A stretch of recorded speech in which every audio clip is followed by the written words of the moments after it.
a lot about colostrum this year. First things first, don't you love it how it's longevity warehouse? It's like, warehouse of longevity? Interesting. Well, I mean, you've got a lot of old products you want to shift off to people who are ignorant. Another good thing, doesn't everyone wonder why all these self-proclaimed longevity experts are usually under age 40? Under age 40 giving advice on longevity? That's like Brad Pitt giving advice on pickup. That's like Brad Pitt putting out his own pickup artist manual and saying, it's all in the fingers, man. I just click my fingers, 10 chicks come up with numbers, and it's all in the fingers. If you give me enough money, I will show you how to make these magic fingers work for you. Longevity experts under age 40. Great. Let's hear what we've got to say. And being, you know, I play the role in our community often as like a kind of a controversial character, bringing things in that people are like, oh, I thought we didn't do that. Yeah, because this is a vegan community, it's a raw food community. Daniel Vitalis promotes anti-vegan, anti-raw. So no wonder people are going, oh, we don't do that, we don't eat dead animals, and we don't cook our food because we believe raw food's inferior. We don't do that, Daniel. Pay attention. And I brought colostrum to the marketplace. To the marketplace? I mean, like, this indicates these people's sort of angle. Businessmen, business people, marketplace, industries, warehouse. Not educating people how to live, how to be healthy. It's more like, buy my product. This is a 6-hour event you pay money for to listen to me market my product. And at the end of the show, on the back stage of the room, we've got product for sale, tonight's special, just for you guys. Aren't you lucky? Bring it to the market, man. Colostrum's been around since the 80s, man. What is colostrum? Colostrum's the mother's breast milk that comes from the cow after like 6 hours of birth, 2 hours of birth, whatever. You know what I mean? It's like the first milk that comes out of the breast. So we push away the baby calf, and then we get some machine to manually suck out the colostrum, and then we dry it up, bake it, cook it, whatever, ship it in plastic to people who need more titty milk. And it's just sort of like, you know, the only people who need colostrum are babies, not grown-up adults. So please, stop acting like babies. Because when you study a little bit about colostrum, it's like, wow, this is really maybe the most complete superfood that exists on Earth. Because not many people are doing it anymore, because it's been linked with cancer and tumours and obesity and increased hormonal imbalances and extra weight. Ever wondered why these colostrum promoters got a little bit of a porch on them, a little bit of extra gut? And hey, just because someone's a little bit fat, out of shape, doesn't make them bad people. I just like to take advice and people getting the results I desire.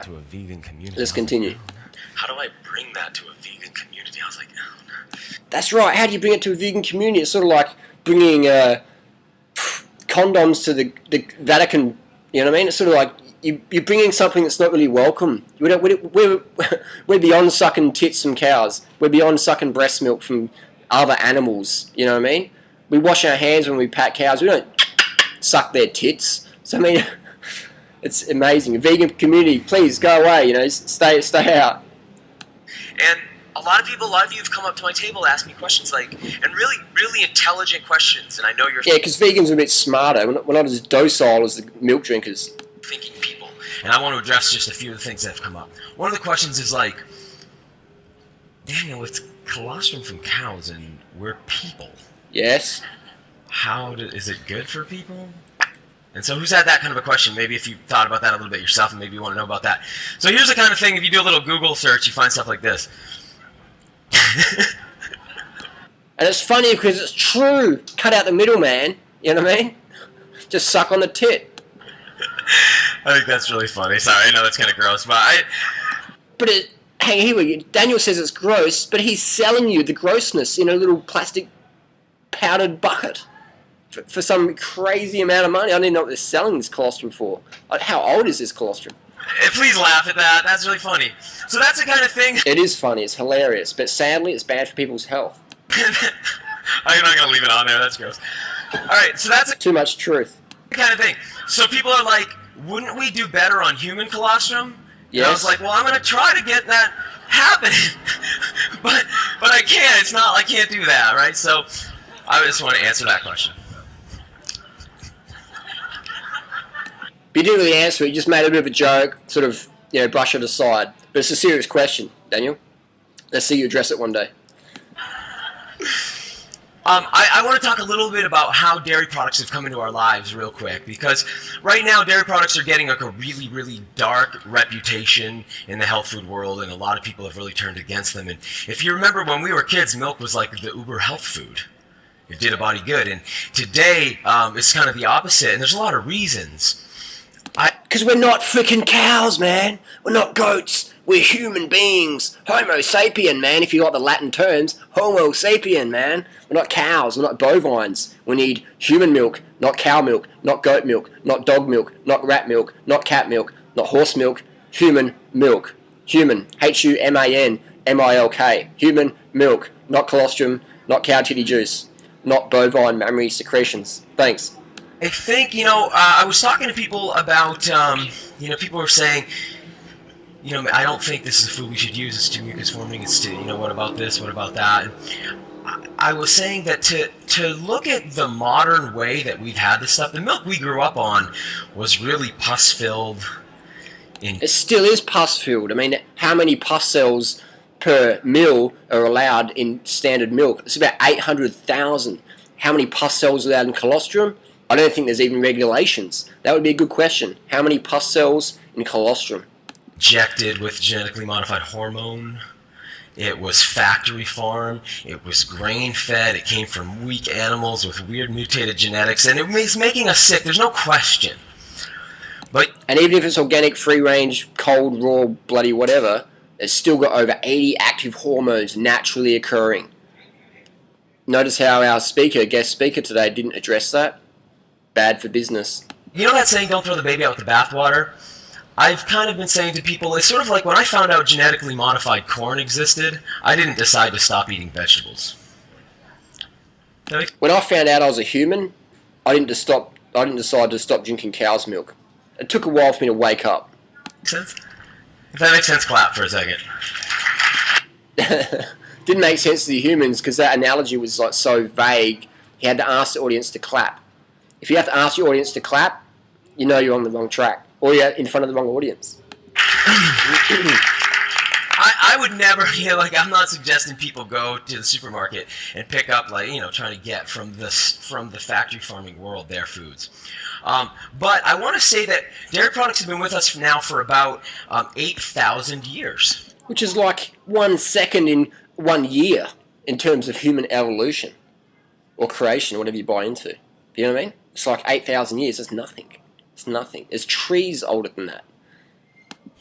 8,000 years. And you know that the only place that scientists have accepted that in our genetics our food has changed us is around dairy food. But it's not for everybody. Which scientist? Says who? And I want to be clear about that. So let's set the record straight. 8,000 years ago, some agriculture... Let's set the record straight. You're on stage, marketing product, talking about absolute nonsense. You know what I mean? Absolute nonsense. You're telling people to drink cow's milk when they're humans. That's like walking up to a cat and pushing it away and say, hey, cat, you're meant to drink horse milk. Oh, no, sorry, horse, you're meant to drink goat's milk. Sorry, human, you're meant to drink cow's milk and you're meant to buy it from me because my product's the best. And you pay to come to my longevity seminar and I will tell you why you should pay me extra for my products. It's incredible. In certain parts of the world, I'm going to skip those. In some parts of the world, a gene has been activated that causes something called lactose persistence. That means that the part of us that can digest milk when we're children, because our moms give us milk, has persistence. It's human milk, not cow's milk. Big difference. Human colostrum, big difference to bovine colostrum. Different hormones. Milk is really mucusy. Milk is really bad for digestion. I think people are making really big blanket statements. No, it's from a cow. We're humans. Again, cow milk for cows. Human milk for humans. It's basic biology. We learned that in grade 1. It's fair to know, hey, there's 8,000 years of history, and we can't blame a whole bunch of recent epidemiological problems on something that has 8,000 years of history. Does that make sense? 8,000 years doesn't mean anything, you know what I mean? It's nothing. It's throwing the baby out with the bathwater. And we know tribal people like the Maasai warriors. Anyone ever seen the Maasai warriors in Africa? These are guys who can jump 6 feet in the air, right? And they hunt lions with spears. Did I just hear him say, Maasai can jump 6 feet in the air? If that was true, that would set every single Olympic high jump record ever. And last time I checked, there wasn't any Maasai high jumpers or long jumpers. They're one of the unhealthiest, most violent cultures living on the planet ever. The diet consisting of dairy and blood. And if anyone watches a documentary of the Maasai, they're not doing that by choice, they're doing it by necessity. That's all they got. I mean, I saw a documentary, they had a tent made out of skin, just a piece of skin covering themselves between them and the rain. So they jump 6 foot in the air and hunt lions with spears. Okay, I think someone needs to get out a bit more. So I just put that out there to say I think it's a really valuable food, and I think we should look at, since we are...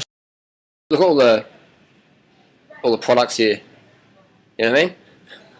Products. This is an infomercial. But the funny thing is, people pay to see this infomercial live.